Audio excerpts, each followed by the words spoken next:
This is the centerpiece you didn't know you needed. I've been seeing these lamp centerpieces all over the internet right now, so I thought I would make one and show you guys how to do it. First off, our supplies are Oasis foam. I've soaked this already for half an hour, and this is a little drawer, plastic drawer organizer from Dollarama. It was like $1.25. So the foam's going to sit in there, and then I'm going to secure it with some floral tape. I also like to build my arrangements on just a black bucket or something elevated and a turntable. I'm going to place that on there, and then my lamp is going to go in the center like that. So I'm going to get this taped up, and then I'll show you what flowers I'm using. I've secured my foam block with tape. The cat, this is Minnie. She's helping. Okay, flowers that we are using. I have some blue delphinium, some ammonia that was left over from an event. I've got yarrow,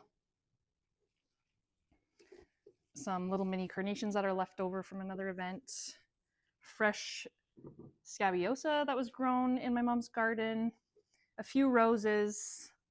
I just went out and harvested some Queen Anne's lace. This is growing right now in my area along the train tracks. It's really pretty. And then some wild chamomile from out in my field.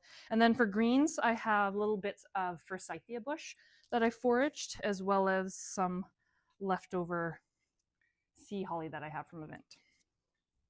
Okay, so to begin, like always, I like to green out my arrangements or vases first. So to green my centerpiece out, I'm going to use the sea holly and the little pieces of forsythia.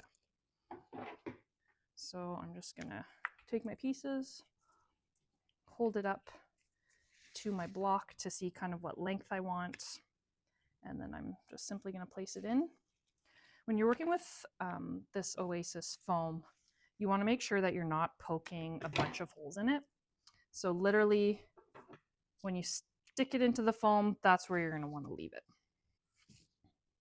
So I'm going to point some of these pieces of green down to kind of hide the tray.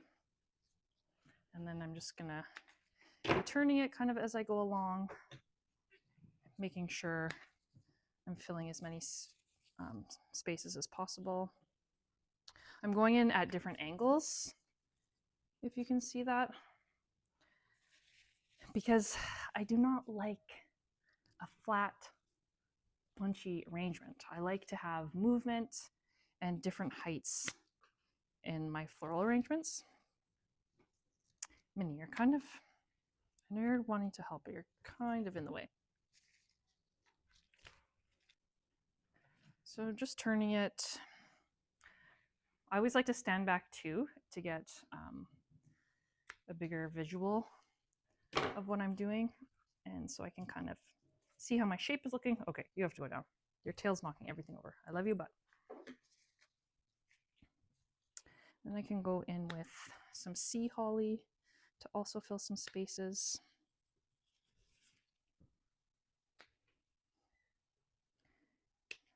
If I were building these for an event, I would definitely do these last, because they'll be a good way to use up all your tiny little bits that you've saved from your other pieces for your event.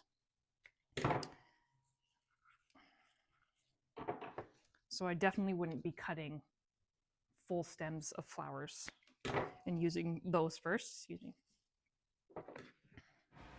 You can see here I have all my greenery added, and I still have room in the foam where I'm going to be placing my flowers. I'm happy with the shape, so let's add some flowers. So now I'm going to add in my bigger focal flowers. I've got some garden roses that I'm going to add, and then some standard carnations, and I'm just going along and looking at all that empty space that I have on the foam, and I'm literally sticking the flowers in wherever I see a gap making sure that all the foam is covered. I just added in some of the Queen Anne's lace. I call those the dancing flowers, so it just adds a little bit more movement to it. And there you have it. The arrangement you didn't know you needed, but now have to have at your next event.